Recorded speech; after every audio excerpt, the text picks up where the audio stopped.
I used to make jokes about being completely out of shape. Like, I would joke about the fact that I was not able to climb a few sets of stairs and that I would be completely out of breath if I ever tried to do that. A few years ago, I had this very weird relationship with physical exercise. I mean, I didn't do any physical exercise, but I had this kind of weird relationship with that particular habit where I would almost take my inactivity as a badge of honor. Like, I would almost be proud about the fact that I wasn't actually working out in any sort of way, because somehow that would show off how hard of a worker that I was. Look at how out of shape that I am, and isn't that great somehow? I had a very misguided, very unhealthy relationship with exercise, and all of that changed a few years ago. When I was working at Guerrilla Games, someone close to me actually died. He was a mentor, he was a colleague there. He was someone who was in his 40s, and his name was Patrick. It was very sudden, and it caught a lot of us, in fact, it caught all of us completely off guard. No one was really expecting that, and the day that I've actually learned of his passing was one of the darkest days of my life. Patrick's death got me to think about life and death, getting old. There really seems to me to be two types of old people, and I'm sorry here to everyone who is old if I tend to overgeneralize this right now, but there really seems to me to be two kind of older individuals. There's those who seem to live very old and to still have a lot of energy in their later years, in their later decades. And then there seems to be those who need a lot more assistance in their later decades, in their later years there. It seems to me that a lot of what decides whether someone falls into one of these two categories is how well they've been taking care of themselves. So quite simply, if I take better care of myself now, that will reward me in my later years by giving me more quality years, more quality decades in the future.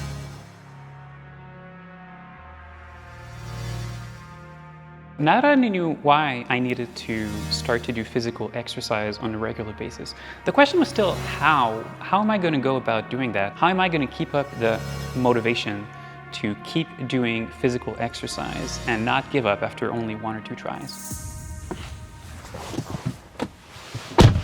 So what's the key to develop new habits? To find pleasure in them. As simple as that. If we do things that we enjoy, then we'll just want to do more of them, or we'll want to do them more regularly.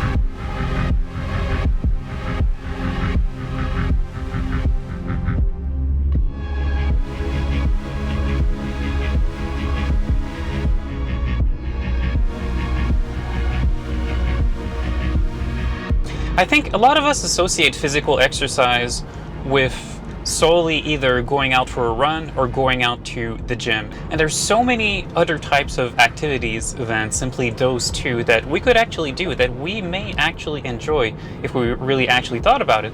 Is there a sport that I have played ever in my life that I have actually enjoyed? And the answer was yes.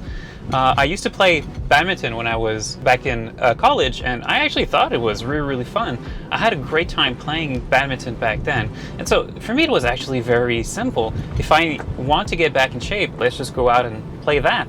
Because of the social aspect of badminton, it actually made it so that even though it was really, really hard for the first few sessions, it was actually very physically demanding. Well, just the pleasure of actually being there with a friend and hanging out and having a good time really made sure that I was associating badminton with a lot of positive feelings.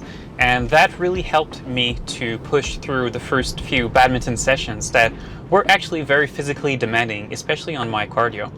I do believe that there is a lot of pleasure and there is a lot of reward that can be found in the effort of doing physical exercise. We just have to think for ourselves, where can we find the pleasure of moving our bodies on a regular basis? Where can we find a source of pleasure in there?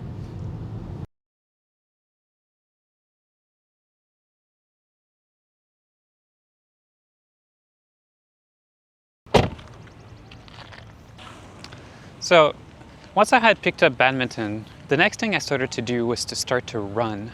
It's not even something that I had planned beforehand, but there was a group of runners that was forming around me at a place I used to hang out. And I just thought to myself, I want to be one of those.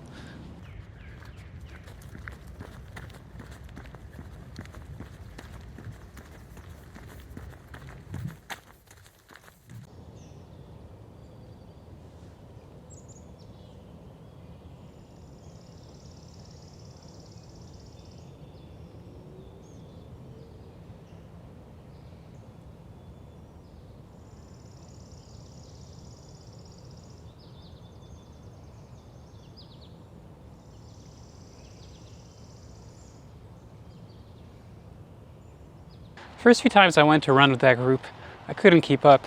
I was quite literally the last in the group, and I had a hard time to run more than 100 meters before I felt as if my muscles were all starting to burn, and they were actually quite painful.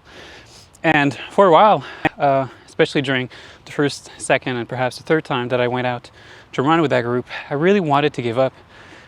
It really didn't feel good, and there really wasn't any pleasure in the physical exercise that I was doing at that moment. But a few things happened that really kept me going, and that made it so that now running is something that I actually enjoy doing. First, there was the peer pressure, because I really didn't want to seem like someone who was going to give up. And so the peer pressure of just actually going out to run with a group. And there were people in there that were pretty good at running. There were those who were not as good. As I said, I was completely far behind the group. I was the last one. But still, the feeling of being with other people there meant that I had peer pressure to keep going session after session. And that peer pressure can be a powerful thing. But then, and I think what is probably the most important thing, I started to have a dialogue with myself. I started talking to myself and saying things to myself like, am I a quitter? Am I someone who's just going to give up? Or am I someone who's going to keep on going? What kind of person do I want to be? Who do I believe that I personally am? And so I was actually quite hard on myself, but I think that being hard on myself in that circumstance was actually a very positive thing, because it meant that even though the physical exercise, running, was very, very, very hard, that demand for me to become a better person, that belief that I could actually become that person, was stronger than how hard and how painful the physical exercise was. So first, you have to believe that we can actually do something. You have to believe in ourselves, first of all, because if we don't have that, there's really no way we're going to be able to keep up when the going is going to get tough. But if we sincerely believe in ourselves, if we sincerely believe that we are able to overcome a particular challenge that is ahead of us, I do believe that we will be able to find the strength to pull through when the going gets hard and to ultimately be able to reach our goals. After relying on a combination of peer pressure and tough but positive talk to keep me going, and after about a month of running a few times a week, something incredible started to happen. I started to feel progression. I started to feel as if I could run a bit further, I could run a bit faster without actually going completely out of breath. So the progression started to feel very real to me, and that became a very, very important source of pleasure and source of satisfaction. And being someone who's also very competitive by nature, it also meant that I had in front of me a very tough but fair adversary to go up against, myself. So it goes without saying, but I think that positive self-talk is one of the cornerstones of being able to successfully change habits. It's very, very important that we are positive with ourselves, that we congratulate ourselves on the progress that we are doing, and that we always keep the discussion with ourselves positive. One thing I've learned through a little bit of experience, but also in listening a few podcasts that were talking about how to change our own habits, namely the one of Andrew Huberman. That's a great podcast, by the way, if you're not listening to that, but you want to improve your own life. That's a great place to start.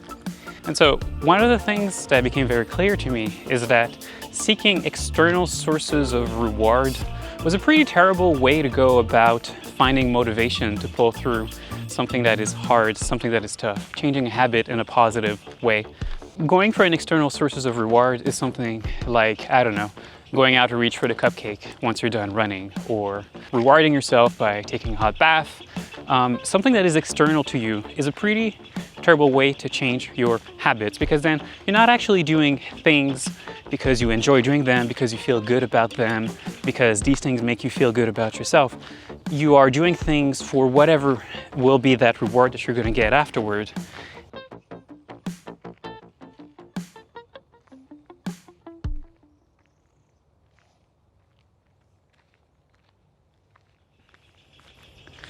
So what do I do to reward myself after I've worked out hard, after I've done something that is hard? What do I do? Well, I simply congratulate myself. I think through how hard it was to do the thing that I have done and how great it is that I have overcome the challenges that were ahead of me. And that is really where I find most of the reward. So effort, actually working out, doing something hard, brings its own reward. I don't need an external source of reward to feel good about myself. This is definitely a dog.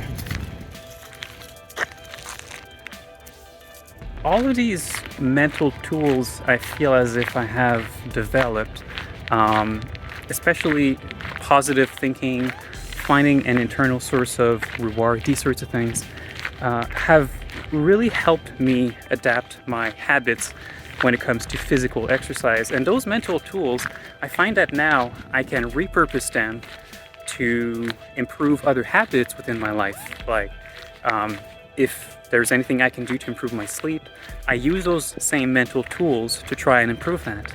I use those mental tools to always try to eat healthier food, make better health choices in whichever way I feel would benefit me. But there's still days where the going gets tough. There's still days where I don't really feel like working out for whichever reason. And it's okay to have days like that. It's okay for some of the days to feel as if we're not as mentally strong as other days. We don't have to feel bad about that. That's just the nature. That's just the nature of progress, you know? Like anything that we do that will follow a positive progress isn't always going to follow a very nice, smooth, linear curve towards the top. There will be ups and downs, and that's okay, you know? We have to allow ourselves to feel negative emotions once in a while. We have to allow ourselves to have days where we just don't really feel like it, and that's okay, and not dramatize those kind of situations as somehow feeling that we are worthless. There's just days where it's just not going to be as good. There's just days where we won't be as strong, where we won't have as much energy, and that's completely normal. We don't have to feel bad about that. What I'd like to know now is, what do you personally do to improve your own habits? Are there any mental tricks that you have developed that helps you cope when the going gets tough? And how do you pull through improving your own habits on a day-to-day basis? Feel free to leave a comment down below, and I'll see you all tomorrow.